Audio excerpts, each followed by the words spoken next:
So I'm Les Stroud, also known as Survivorman from the Outdoor Life Network in Canada, and this is roughly my best story ever. For doing Survivorman shows, I get to put myself in a lot of weird and crazy situations, dealing with wild animals, dealing with different peoples in the hidden dark reaches of the jungles, and of course, my own physical situation of having to deal with heat stroke and freezing temperatures and all the rest of it. But probably my best story out there, out in the wilderness where I do my thing, happened a long time ago, pre-doing Survivorman shows. I was in Algonquin Park in Northern Ontario, and I was looking for a place to do a survival teaching weekend.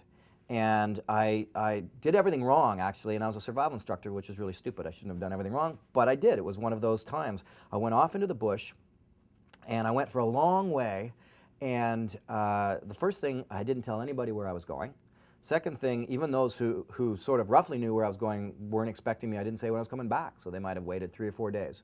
And I didn't tell anybody at the spot where I was going. So I ended up in the middle of Algonquin Park, way off in nowhere land there, off the canoe trails, in a swamp. And I hiked out, great spot, found what I was looking for. This is going to be great. I can build shelters. I can show people what I need to show them. So on the way back, I'm walking back along, and I'm in this clearing, this swampy clearing area. And I'm just sort of trudging along. Everything's beautiful. And I look over, and there was a big, beautiful cow moose, female moose.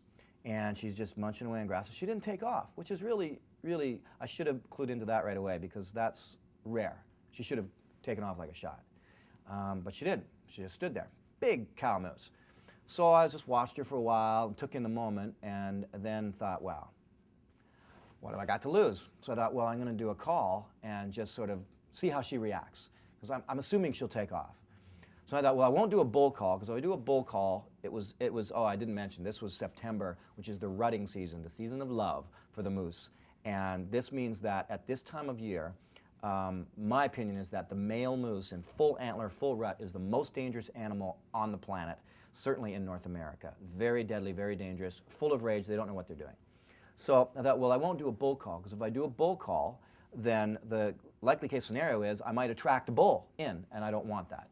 So I thought, well, I'll just do a cow call, because she's not going to get mad at me or react. She's just probably going to take off, but I want to practice my call. So I do a cow call, which is like this.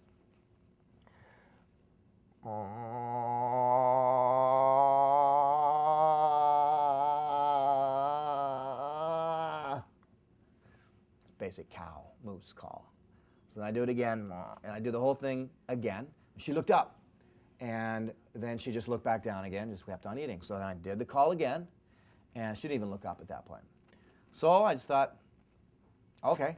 And I took one step to walk away, and crashing through the bush right beside her in full run with, I swear to you, red, blazing, bulging eyes, was a 1,500-pound full male bull moose, big rack of antlers coming straight for me, grunting and snorting. So I took off like a shot. I ran as fast as I could for my life. And I ran about probably 300 or 400 yards, and I started to panic and think, I can't keep this up. And I would stop and like hide behind a tree, and if I'd stop, I'd sort of hear him stop. And I'd make a noise, I'd hear him come running again. So he was going based on my noise. He was following me. So he chased me through the forest a good 300-400 yards. And then finally, I couldn't do it anymore. So I saw coming up a tree that was on an angle. I thought, I can scurry up that tree quickly. So I scurried up the tree. I held on to this about 10 feet up, I suppose, on a branch. And I looked down, and this 1,500 pounds of raging bull moose started breaking branches, grunting, stomping, snorting, knocking small trees down. Small trees to him, big trees to me. And he was around there, circling around, and I was on that limb, I swear, shaking like a leaf. I've never trembled so much in my life. I've never feared so much in my life. 1,500 pounds of rage, and guess what? It's getting dark. So here I am way in the middle of nowhere, stuck up this tree, and it's starting to get dark, and I thought quickly, you know, I can't stay. If I stay in this tree, I'm out here for the night, and this is not a good thing. So at one point, he was off a little bit, and I jumped down out of the tree.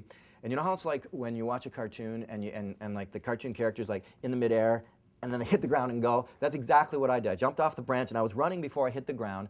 I hit the ground, I ran again. As soon as I started running in the bush again, bam, he was right on me again. He was following me through the bush. So now I'm thinking where I'm going. I'm realizing I'm heading off into the bush. My canoe is over there, and he's between me and my canoe, which was in a small little bay, and I'm going deep into nowhere. So I did this wide arc all the way back around. He chasing me the whole time, and until I got to a spot at the water's edge. Now my canoe is now on the other side of the bay, and I would still have to get past him to get to the canoe where he positioned himself.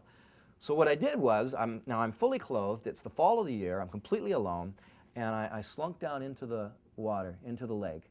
And when I got into the water, I was able to be quiet. And as soon as I got quiet, I noticed, and I started to move away, he wasn't following me anymore. It was really surreal, because at one point I was like going along through the water with my head above the water, and there's this, like a bird on a branch, and I'm like 4 inches away from the bird going by. It's like looking at me as I go by, and I just got through the water. I finally got up past him. I got up out of the water. So now I'm on this point of land where the main lake was, and the canoe route did go past there. My canoe is way back here in the little bay, and the moose is in between me and my canoe. So now I'm soaking wet. I get up on a rock, and fine, the moose is farther away from me, but I can still hear him stomping around a bit. And I'm standing there, and it's getting dusk, and I'm trying to think, okay. And a boat went by, a motorboat went by, and I was like waving and yelling, just kept on going. It didn't even see me. Finally, I see a couple coming in a canoe, and they're paddling towards, and I'm like waving like mad, and they come over. Now I'm standing there soaking wet on a campsite. It was like a little campsite. No tent, no equipment, nothing, just me in the bush, soaking wet, shouting gibberish. They finally come in, and I'm telling them, oh, there's a moose back here. Can you get me over? And they hovered away like 15 feet away from the water going, yes. And they're just standing there with their paddles. There's a paddle in the water. They're standing there with their paddles in the water, just like, okay. And they didn't want to come and help me. Finally, I convinced them, and I climbed into their canoe, and they paddled me down this little bay. So the moose is over here, canoe's over here. They paddled me down the bay to where this canoe was. The moose is starting to move closer to where my canoe is, and I had to get out of their canoe. Now, of course, like an idiot, the canoe wasn't on the shore. I had it 60 yards up in the bush. So now I had to go into the bush to get my canoe. So I get off of their canoe, and I swear I did that 60 yards there and back with the canoe in probably 2 seconds. I went out, I grabbed the canoe, I'm dragging it through. I get in the water, I splash in, and I paddle home to safety. And that, I think, is one of my best wilderness stories ever. And I'm Les Stroud, and keep watching more Survivorman.